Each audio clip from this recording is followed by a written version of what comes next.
Hi மக்களே, வணக்கம். நான் உங்கள் ஏகே.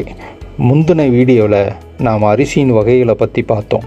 இப்போது ஒவ்வொரு அரிசியின் பண்பையும் மற்றும் அதோட மருத்துவ குணத்தையும் பார்ப்போம். அந்த வரிசையில் நாம் பார்க்க போகிற அரிசி கருப்பு கவுனி அரிசி. இந்த கருப்பு கவுனி அரிசியின் பூர்வீகமாக தென்கிழக்கு ஆசியா, குறிப்பாக சீனான்னு சொல்கிறாங்கங்க. இந்த கருப்பு கவுனி அரிசியானது சீனாவில் கிமு 2500க்கு முன்பிருந்தே இருக்குதுங்க. இந்த அரிசியானது பண்ட பரிமாற்ற முறையில் தான் இங்கே வந்திருக்குங்க. இப்போது சிவகங்கை மாவட்டத்தில் அதிகமாக பயிரிடுறாங்க. முந்தைய காலத்தில் இந்த அரிசியானது கௌரவ உணவாக கருதப்பட்டதுங்க.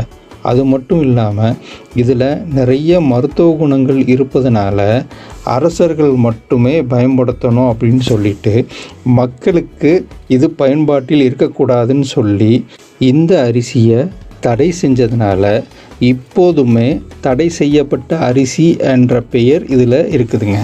இதை தொடர்ந்து இப்பொழுதுமே ஜமீன் பரம்பரையும் அரச பரம்பரையும் மட்டும்தாங்க இந்த அரிசியின் மகத்துவத்தை தெரிஞ்சு பயன்படுத்துகிறாங்க. அதில் சீனா, ஜப்பான் முக்கிய பங்கு வகிக்குதுங்க. அது மட்டும் இல்லாமல் அங்கே இந்த அரிசியை மருத்துவத்துக்கும் பயன்படுத்திக்கிட்டு வர்றாங்கங்க. இந்த அரிசியில் ஆன்டி ஆக்சிடென்ட்கள் அதிகமாக இருக்கிறதுனால இதய நோய் மற்றும் நீரிழிவு நோய் வராமல் தடுக்கிறதுக்கு முக்கிய பங்கு வகிக்குதுங்க. அது மட்டும் இல்லாமல் நிறைய புரத சத்தம், நார் சத்தம், தாது சத்தம் இந்த அரிசியில் இருக்குதுங்க. இதில் கார்போஹைட்ரேட் அதிகமாக இருக்கிறதுனால உடலின் ஆற்றல் அதிகமாகுதுங்க. மேலும் ஆந்தோசைனின் இருக்கிறதுனால உடலில் உள்ள கெட்ட கொழுப்பை கரைப்பதற்கு உதவுதுங்க.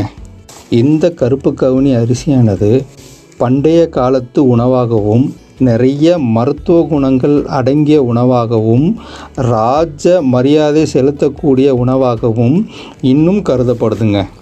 மேலும் மற்ற அரிசி வகைகளின் பண்பையும் மருத்துவ குணத்தையும் இன்னொரு வீடியோவில் பார்ப்பாங்க.